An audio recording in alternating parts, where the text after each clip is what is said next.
আসসালামু আলাইকুম ভিউয়ার্স, আশা করছি সকলে ভালো আছেন। তো Realme 9 এই ফোনটি আজকেই অফিশিয়াল ভাবে লঞ্চ করা হয়েছে। তো এই ফোনটি যে প্রাইসে অ্যাভেলেবল রয়েছে, তো এর আশেপাশেই কিন্তু Redmi Note 11 এই ফোনটিও অ্যাভেলেবল রয়েছে। তো এই দুটি স্মার্টফোনের মাঝে সবচেয়ে সেরা ফোন কোনটি হতে যাচ্ছে, তো আজকের এই ভিডিওটি ফার্স্ট টু লাস্ট পর্যন্ত ওয়াচ করলে কিন্তু বুঝতে পারবেন। তো আজকের এই ভিডিওতে আমরা এই দুটি স্মার্টফোনের চুলসেরা বিশ্লেষণ করতে যাচ্ছি এবং খুঁটিনাটি সকল বিষয়টি কিন্তু তুলে ধরার চেষ্টা করব এবং আপনার জন্য সবচেয়ে বেস্ট ফোন কোনটি হতে যাচ্ছে সেটিও কিন্তু এই ভিডিওটি দেখলে বুঝতে পারবেন। তো কথা না বাড়িয়ে চলে যাচ্ছে ভিডিওতে। আর এই চ্যানেলটিতে নতুন হলে অবশ্যই ভিডিওতে লাইক করে চ্যানেলটিকে সাবস্ক্রাইব করে হয়ে যান ফ্যামিলির একজন নতুন সদস্য। So viewers, let's start this video. So viewers, প্রথমেই যদি আমরা এই দুটি স্মার্টফোনের ডিজাইন এবং বিল্ড কোয়ালিটি নিয়ে কথা বলি, তো দুটি ফোনেরই আমরা ফ্রেম এবং রিয়ারে দেখতে পারবো পলিকার্বনেট ম্যাটেরিয়াল, যেটি কিনা গ্লসি ফিনিশিং এর সাথে আসতে যাচ্ছে। অপরদিকে Realme 9 এর ওয়েট হতে যাচ্ছে 178 গ্রাম এবং থিকনেস 7.99 মিলিমিটার। অপরদিকে Note 11 এর ওয়েট হতে যাচ্ছে 179 গ্রাম এবং থিকনেস 8.1 মিলিমিটার। তো অবশ্যই এই দুটি স্মার্টফোনই কিন্তু হালকা এবং পাতলা হতে যাচ্ছে, তা তো বলতেই হচ্ছে। এবং বিশেষ করে যদি আমি সবচেয়ে সেরা ডিজাইনের ফোনের কথা বলতে চাই, সেক্ষেত্রে Realme 9 কে বলতেই হচ্ছে, কেননা এর ডিজাইন এবং বিল্ড কোয়ালিটি কিন্তু আমার না আপনাদের কাছেও হয়তো ভালো লেগেছে। বিশেষ করে এর কালারটিও কিন্তু আমার কাছে অনেকটাই বেটার মনে হয়েছে Redmi Note 11 এর চেয়ে। তো বর্তমান রিয়েলমি প্রতিষ্ঠানটি খুব সুন্দর সুন্দর ডিজাইনের সাথে কিন্তু ফোন আনছে, তো অবশ্যই এটি কিন্তু একটি ভালো বিষয়। এবং দুটি ফোনের পোর্টস এবং বাটন কিন্তু আমরা সিমিলারলি দেখতে পারবো। তো দুটি ফোনেই আমরা ডেডিকেটেড সিম স্লট দেখতে পারবো। এই ক্ষেত্রে দুটি সিম সহ একটি মেমোরি কার্ড ইউজ করতে পারবো দুটি ফোন দিয়েই। এবং দুটি ফোনে সেকেন্ডারি নয়েজ ক্যান্সেলেশন মাইক্রোফোন থাকতে যাচ্ছে। শুধুমাত্র এখানে Realme 9 এ স্টোরেজ স্পিকারটা মিস করতে যাচ্ছে, যেটি কিনা Note 11 এ থাকছে।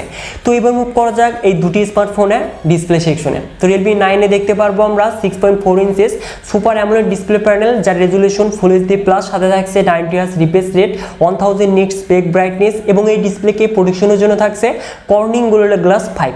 অপরদিকে Note 11 এ দেখতে পারবো আমরা 6.43 ইঞ্চেস অ্যামোলেড ডিসপ্লে প্যানেল, যার রেজুলেশন ফুল এইচডি প্লাস, সাথে থাকছে 90 হার্জ রিফ্রেশ রেট এবং 1000 নিটস স্পেক ব্রাইটনেস এবং এই ডিসপ্লেকে প্রোটেকশনের জন্য থাকছে কর্নিং গোরিলা গ্লাস 3। তো অবশ্যই এই দুটি স্মার্টফোনেরই আমরা কালার, স্যাচুরেশন, কন্ট্রাস্ট সকল কিছুই কিন্তু বেটার দেখতে পারবো। বিশেষ করে সানলাইটেও কিন্তু এই দুটি ফোনের ডিসপ্লে অনেকটাই ব্রাইট হতে যাচ্ছে। তো দুটি ফোনের মাঝে যদি আমি কম্পেয়ার করি, সেক্ষেত্রে অবশ্যই এখানে Realme 9 কিন্তু এগিয়ে থাকছে, কেননা এখানে অ্যামোলেড না সুপার অ্যামোলেড ডিসপ্লে প্যানেল দেখতে পারবো এবং এই ডিসপ্লেকে প্রোটেকশনের জন্য থাকছে কিন্তু কর্নিং গোরিলা গ্লাস 5। তো দুটি ফোনের ডিসপ্লে ভালো হলেও কম্পেয়ারের তুলনায় এখানে Realme 9 এগিয়ে থাকছে।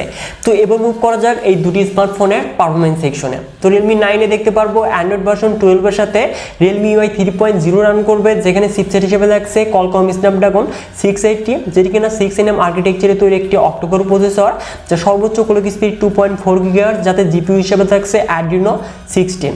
অপরদিকে Redmi Note 11 এ দেখতে পারবো আমরা অ্যান্ড্রয়েড ভার্সন 11 এর সাথে MIUI 13 রান করবে, যেখানে চিপসেট হিসেবে আমরা সেম দেখতে পারবো, মানে Qualcomm Snapdragon 680 chipset, GPU Adreno 610।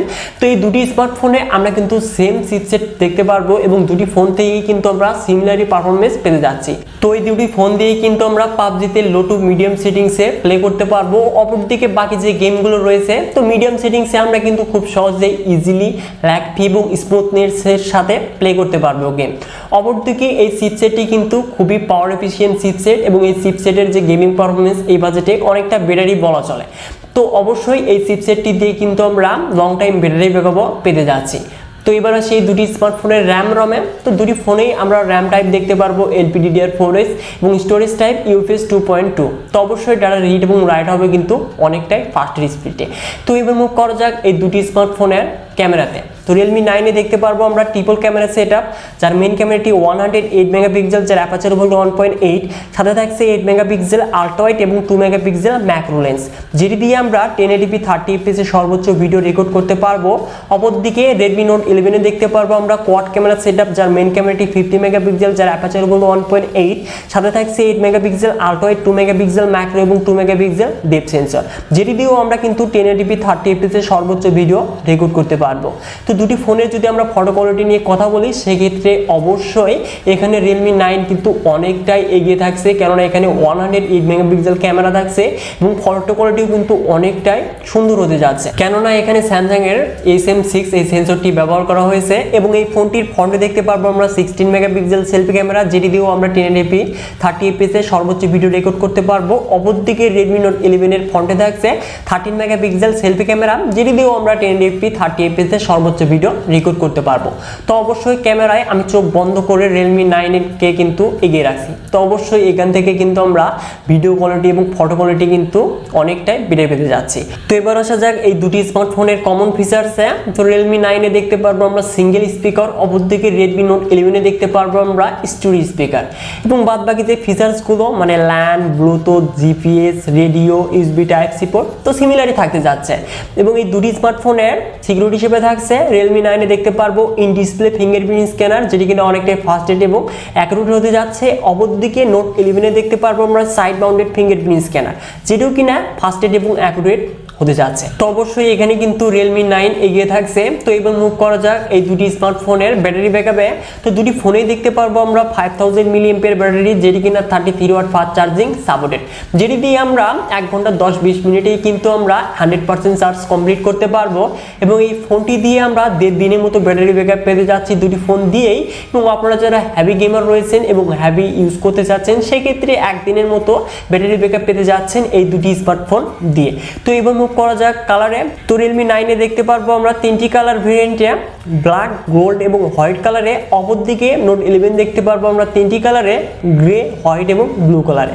তো এবার মুভ করা যাক এই দুটি স্মার্টফোনের প্রাইসে। তো Redmi Note 11 এই স্মার্টফোনটির 6128GB ভেরিয়েন্টটি অফিসিয়ালি 19,000 টাকায় অ্যাভেলেবল রয়েছে। অপরদিকে Realme 9 এই স্মার্টফোনটি যখন লঞ্চ হয় তার আগে কিন্তু ভিডিও মেক করছি, তো এর 6128GB ভেরিয়েন্টটা আমরা 20,000 টাকার আশেপাশে কিন্তু লঞ্চ হতে দেখতে পারবো। তো অবশ্যই 20,000 টাকার আশেপাশে যদি লঞ্চ হয় সেই ক্ষেত্রে এক কথায় বেস্ট একটি ফোন হতে যাচ্ছে, কেননা 108 মেগাপিক্সেল ক্যামেরার সাথে সুপার অ্যামোলেড ডিসপ্লে প্যানেল দেখতে পারবো, যেখানে দেখতে পারবো ইন ডিসপ্লে ফিঙ্গারপ্রিন্ট স্ক্যানার। তো অবশ্যই এই স্মার্টফোনটির ডিজাইন এবং বিল্ড কোয়ালিটিও কিন্তু অনেকটাই বেড়ে হতে যাচ্ছে। তো 20,000 টাকায় লঞ্চ হলে এক কথায় বেস্ট হতে যাচ্ছে। অপরদিকে Redmi Note 11 এটিও কিন্তু একদম যে খারাপ তা কিন্তু নয়। তো 19,000 টাকায় এই ফোনটিকেও বেস্ট বলা চলে, বিশেষ করে MIUI এর যে বাগ ভাল্লুক এবং এর যে ক্যামেরা কোয়ালিটি একদম কিন্তু বাজে হতে যাচ্ছে, মানে Narzo 50 সাথে কিন্তু এই ফোনটির ক্যামেরা একদম পারেই না বলা চলে। তো অবশ্যই আপনারা Realme 9 এই ফোনটিকে ক্যামেরার জন্য এবং ডিজাইন এবং বিল্ড কোয়ালিটির জন্য চোখ বন্ধ করে নিতে পারেন। অপরদিকে Redmi Note 11 এর ক্যামেরা ব্যতীত বাদবাকি সকল ফিচার্সই কিন্তু বেটারি বলা চলে। তো 19,000 টাকায় অবশ্যই আপনারা যারা Xiaomi লাভার রয়েছেন তো এই ফোনটিকে দেখতে পারেন। তো এই দুটি স্মার্টফোনের মাঝে আপনার কাছে কোন স্মার্টফোনটি বেস্ট রয়েছে অবশ্যই কমেন্ট বক্সে কমেন্ট করে জানিয়ে দিবেন। তো আজকের এই ভিডিওটি এ পর্যন্ত, আশা করছি ভিডিওটি ভালো লেগেছে। ভিডিওটি ভালো লাগলে অবশ্যই ভিডিওতে একটি লাইক করে দিবেন, আর চ্যানেলটিতে নতুন হলে অবশ্যই চ্যানেলটিকে সাবস্ক্রাইব করে হয়ে যাবেন ফ্যামিলির একজন নতুন সদস্য। সো ভিউয়ার্স, দেখা হচ্ছে পরবর্তী নতুন কোনো ভিডিও নিয়ে।